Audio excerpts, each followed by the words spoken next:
तो बैकलैश 2025 हो चुका खत्म और जितने भी मैचेस हमें देखने मिले सारे के सारे बढ़िया थे। और जो John Cena versus Randy Orton वाला मैच था वन लास्ट टाइम एवर, वो तो और भी ज्यादा एपिक लेवल का था। वो तो 5 स्टार 10 स्टार जितने दो उतना कम था, इतना बड़े मैच था। और पूरे मैचेस को अच्छी तरीके से इस वीडियो के अंदर एक्सप्लेन करूंगा। सो हेलो रेसलिंग फैंस, तो मेरा नाम है एके और आपका स्वागत है अपने चैनल रेसल न्यूज में। तो शो को यहाँ पर किक ऑफ करता है यूएस टाइटल का match, LA night versus Damien priest versus Drew McIntyre versus Jacob फाटू। और ये जो मैच था ये बहुत ही ज्यादा अलग लेवल का था। यहाँ पर कितनी बार यहाँ दिस इज ऑसम के यहाँ चैंट्स लगते हैं, क्योंकि ये जो मैच था वो अलग ही लेवल का था। यहाँ पर नॉट डिस्क्वालिफिकेशन था, तो यहाँ पर नो काउंट आउट था। तो एक तरीके से जब भी फेटल फोर वे होता है तो ये सारे रूल्स होते हैं। और हमें मैच के अंदर ये देखने मिलता है, पहले तो एलए नाइट, फिर डेमियन प्रीस्ट, फिर उसके बाद ड्रू मैकिंटायर और आखिरी में जेकब फाटू। सब अपना अपना दबदबा दिखा रहे होते हैं, सब अपने अपने मूव लगा रहे होते हैं। यहाँ पर ज्यादा हमें ये देखने मिलता है कि डेमियन प्रीस्ट और ड्रू मैकिंटायर आपस में भिड़ रहे हैं और जेकब फाटू और एलए नाइट आपस में भिड़ रहे हैं। और मैच के अंदर हमें ये देखने मिलता है जो जेकब फाटू उनका ज्यादा दबदबा नहीं दिखा हमें। यहाँ पर सारे बंदे यहाँ पर एक बार डेमियन प्रीस्ट, कभी ड्रू मैकिंटायर, कभी एलए नाइट या जेकब फाटू को बजाए जा रहे थे बीच बीच में आके। तो जेकब फाटू यहाँ ज्यादा शाइन नहीं हुए।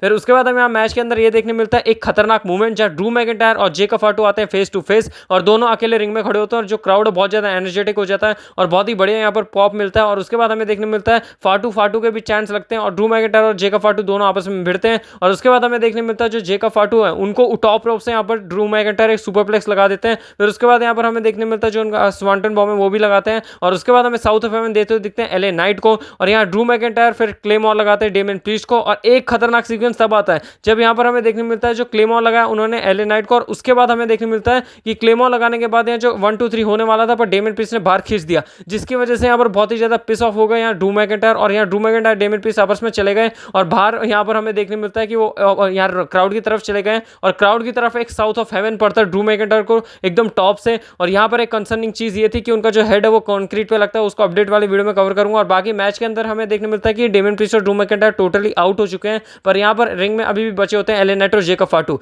फिर यहाँ से हमें देखने मिलता है एक खतरनाक रिटर्न, या जेफ कॉब का रिटर्न होता है जो सोलो सिकोआ उनको ज्वाइन कर चुके हैं, उनकी ब्लड लाइन को, उनकी टीम को। और उसके बाद जो एलए नाइट को बुरी तरीके से बचाते हैं जेफ कॉब, बहुत ही खतरनाक और बहुत ही डेंजरस वे में बजाते हैं। और उसके बाद सोलो सिकोआ बोलते हैं यहाँ जेकब फाटू को जा यहाँ पर ले ले मैच अंदर लेके। फिर वो जो अपना मूल शॉट है वो लगाते हैं, मूल शॉट लगाने के बाद यहाँ जेकब फाटू अपने रिटेन कर जाते हैं। पर एक चीज यहाँ देखने लायक थी कि जेकब फाटू बिल्कुल भी खुश नहीं है कि वो जेफ कॉब को लेके आए हैं। और यहाँ जो जेकब फाटू के एक्सप्रेशन थे वो साफ साफ दिखाई दे रहे थे, वो बिल्कुल भी ज्यादा खुश नहीं है इस चीज से। नेक्स्ट मैच होता है यहाँ पर Penta versus Dominik Mysterio for the intercontinental championship. और ये मैच भी बहुत ज्यादा बढ़िया था, पूरे शोज में सारे मैचेस बढ़िया थे। और जो लास्ट वाला मेन इवेंट था John Cena versus Randy Orton, वो तो अलग ही लेवल था, उसको तो मैं अच्छे से डिटेल में एक्सप्लेन करूंगा। तो बाकी यहाँ पर हमें देखने मिलता है मैच के अंदर डोमिनिक मिस्टीरियो और पेंटा के बीच में कि जब सुसाइड डाइव लगा रहे होते हैं तो टोर्नेडो डीडीटी में जो बढ़िया तरीके से यहाँ डोमिनिक मिस्टीरियो ने कन्वर्ट किया वो बहुत ही ज्यादा बढ़िया था। और जो और भी ज्यादा हाई फ्लाइंग मूव्स हमें देखने मिलते हैं। अगर आपको हाई फ्लाइंग एक्शन पसंद है तो ये मैच जरूर जाके देखेगा, एकदम 5 स्टार रेटिंग है इस मैच को भी देनी चाहिए, क्योंकि जिस तरीके से यहाँ पर जो मूव्स लग रहे थे लगातार कंटिन्यूस पे कंटिन्यूस, वो और भी ज्यादा खतरनाक थे। और यहाँ एक और बढ़िया सीक्वेंस हमें देखने मिलता है जब यहाँ पेंटा है, सॉरी डोमिनिक मिस्टीरियो है, वो लिम मॉर्गन का यहाँ पर मूव लगाते हैं और उनका जो फिनिशर है वो यहाँ पर दिखाते हैं। और वो और भी ज्यादा अच्छी तरीके से जो क्राउड है वो रिएक्ट करता है इस चीज के ऊपर। फिर हमें एक और बढ़िया वाला मूवमेंट देखने मिलता है जो पेंटा पाइल ड्राइवर वो लगा देते हैं एप्रन पे। भाई वो ऐसे ही डेंजरस लगता है जब रिंग में लगाते हैं, पर एप्रन पे लगा है। और यहाँ आता है एंडिंग मूवमेंट, यहाँ जो जेडी मैकडोना पकड़ लेते हैं पेंटा को और उसके बाद फिर यहाँ फिन वाला बोलते हैं 2 मिनट में आया, और 2 मिनट में जाके वो स्टील चेयर लेके आते हैं। मतलब वो मार सकते थे पर वो स्टील चेयर लेके आए, वो जानबूझ के ऐसा किया। फिर उसके बाद देखने मिलता है कि रेफरी देख लेते हैं, उन्हें भगाते हैं। फिर यहाँ पेंटा कूद जाते हैं जेडी मैकडोना वगैरह के ऊपर, फिन बैलर के ऊपर, फिर सारे डाउन हो जाते हैं। अब ऐसा लग रहा था कि पेंटा चैंपियनशिप जीत जाएंगे, पर पीछे से यहाँ पर जब डिस्ट्रैक्ट करते हैं फिन बैलर तो यहाँ देखने मिलता है एल ग्रैंडे अमेरिकानो अपना जो स्टील हेड है वो मारते हैं यहाँ पेंटा के ऊपर। और उसके बाद जो डोमिनिक मिस्टीरियो इस चीज का फायदा उठा के यहाँ पर जीत जाते हैं और स्टिल अपने इंटरकॉन्टिनेंटल चैंपियन है। और बाकी फिन बैलर और डोमिनिक मिस्टीरियो जल्दी ब्रेकअप होने वाला है, ये चीज तो पक्का है। और वो जल्दी हमें देखने मिलेगी, चाहे तो समरस्लैम जैसे बड़े इवेंट में या फिर जल्दी हमें देखने मिल सकता है। रूमर से ये भी कि लिम मॉर्गन आएगी तो देखने मिलेगा। फिर नेक्स्ट हमें यहाँ पर देखने मिलता है एक और 5 स्टार मैच। भाई ये क्या मैच था, लायरा वल्kyria और बेकी लिंच का जो बढ़िया वाला मैच हमें देखने मिला ना, वो बहुत ही ज्यादा बढ़िया था। ये इंटरकॉन्टिनेंटल चैंपियनशिप के लिए था और ये इतना बढ़िया तरीके से एग्जीक्यूट किया था मैच। दोनों आयरिश वुमेन है और दोनों को एक दूसरे से कैसे दिक्कत है, कैसे लायरा वल्kyria अपने बेकी लिंच को यहाँ पर आइडल मानती है, पर जो बेकी लिंच है वो ऐसे दिखाना चाह रही है कि तू मेरा स्पॉट नहीं ले सकती। और ये इसी चीज से बिल्डअप किया था, जो हाइप थी और जो यहाँ पर इन्होंने पहले बिल्डअप कर रखा था इस फील्ड का, वो अलग लेवल था। और जो मैच है उससे भी 2 स्टेप अहेड था और बहुत ही बढ़िया तरीके से इस मैच ने भी डिलीवर किया। हमें मैच में बहुत ज्यादा बड़े बड़े सीक्वेंस देखने मिलते हैं। सबमिशन लगाती है लायरा वल्kyria स्टार्टिंग में मैच में, फिर उसके बाद देखने मिलता है बेकी लिंच यहाँ पर वापस से कमबैक करती है और बहुत बुरी तरीके से यहाँ पर पंचेस हिट करती है। फिर उसके बाद हमें यहाँ पर देखने मिलता है कि कैसे जो कॉर्नर में टर्न बकल पे ले जाके यहाँ बेकी लिंच मारती है। और एक और चीज हमें देखने मिलती है जो उठा के जो सुपरप्लेक्स फेंकती है लायरा वल्kyria, वो भी बहुत ही ज्यादा बढ़िया होता है। फिर बैरिकेड पे मारती है और बैरिकेड पे एक खतरनाक चीज़ देखने मिलती है कि जो यहाँ लायरा वल्किरिया के फैंस हैं वो यहाँ पर आते हैं और उनको बताती हैं कि बेकी लिंच ये बस इतना ही कर सकती है और कुछ नहीं कर सकती। फिर उसके बाद लायरा वल्किरिया वापस आती है और वापस से बुरी तरीके से बेकी लिंच को मारती हैं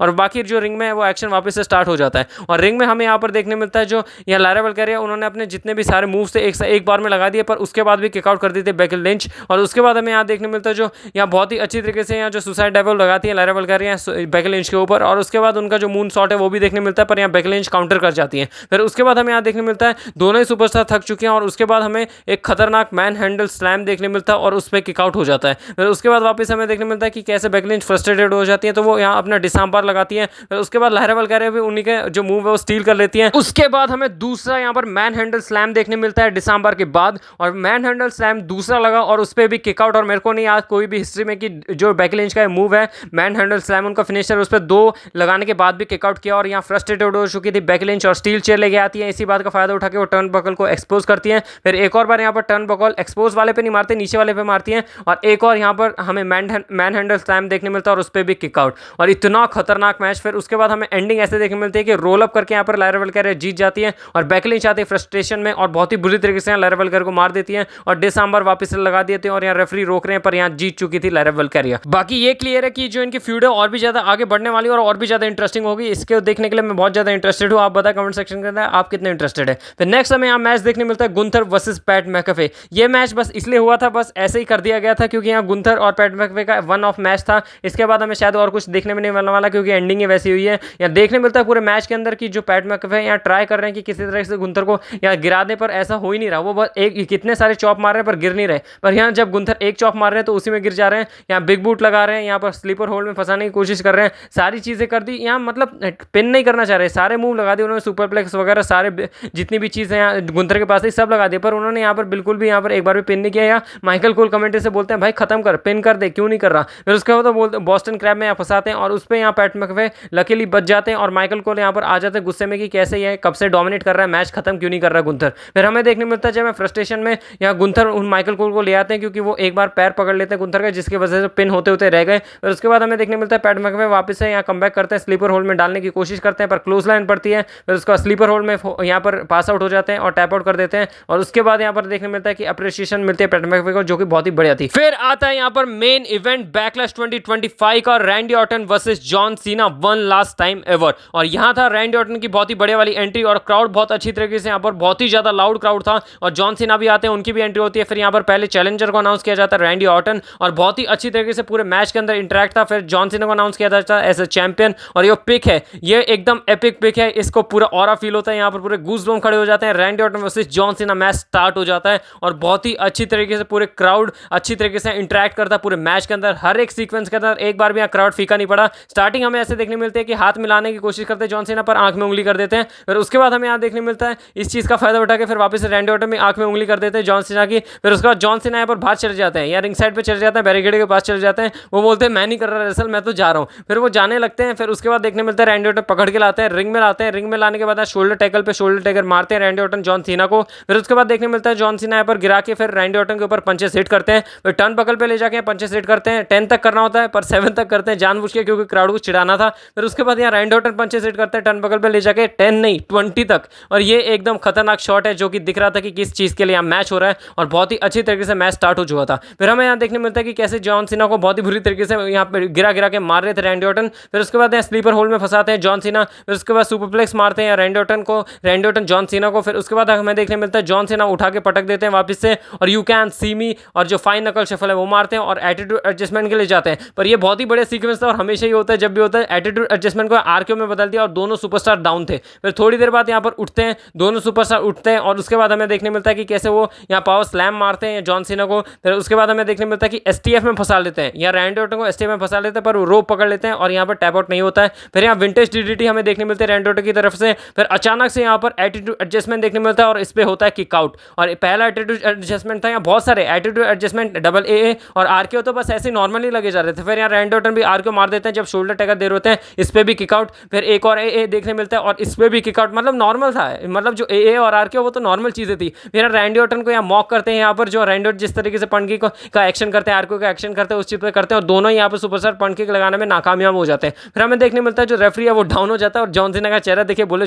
कुछ नहीं बताना, कुछ नहीं हो रहा है यहाँ, चुपचाप रहो सब लोग। फिर अचानक से पीछे आते हैं, या चैंपियनशिप लेके जॉन सीना पर आरकेओ पड़ जाता है, पर रेफरी वहाँ होते नहीं है। फिर हमें देखने मिलता है रिंग साइड पे जाते हैं, और रिंग साइड पे होता है असली खतरनाक चीज स्टार्ट। यहाँ एटीट्यूड एडजस्टमेंट रैंडी ऑर्टन लगा देते हैं जॉन सीना के ऊपर। फिर उसके बाद एक और यहाँ पर लगा देते हैं, यहाँ पर टेबल के ऊपर, पहला तो अनाउंस टेबल के ऊपर होता है, दूसरा या नॉर्मल टेबल के ऊपर, और बहुत ही बुरी तरीके से खत्म कर चुके थे जॉन सीना, उनके पास कुछ बचा ही नहीं था। और यहाँ रिंग में ले जाके एक आरकेओ मार जाते हैं, और गेस व्हाट, यहाँ पर होता है एक किक आउट जो कि बहुत ही ज्यादा मैसिव था। 2 ए मारने के बाद टेबल के ऊपर आरकेओ, फिर उसके बाद एक और रेफरी डाउन होता है, और एक और आरकेओ मार के जब मारने जा रहे होते हैं, पर उतनी देर में देखने मिलता है निकोल्डिस और उनके चमचे आते हैं, और सबको एक एक करके जो आरकेओ बचा है, 5 आरकेओ लगे हैं टोटल निकोल्डिस और उनके चमचों को देख के। फिर हमें देखने मिलता है रेफरी वापस आके और पंट किक मारने जा रहे हैं रैंडी ऑर्टन पर। अचानक से आते हैं R-Truth आ जाए, जो कि बहुत ज्यादा शॉकिंग फैक्टर था। बोलते हैं कि मेरा चाइल्डहुड हीरो, इसको मत मारे, और आरकेओ लग जाता है। आरकेओ तो बस ऐसे ही चल रहा था जैसे नॉर्मल मूव आरकेओ। फिर हमें देखने मिलता है इस बात का फायदा उठा कि जॉन सीना लो ब्लो मारते हैं, या चैंपियनशिप बेल्ट से मारते हैं जॉन सीना,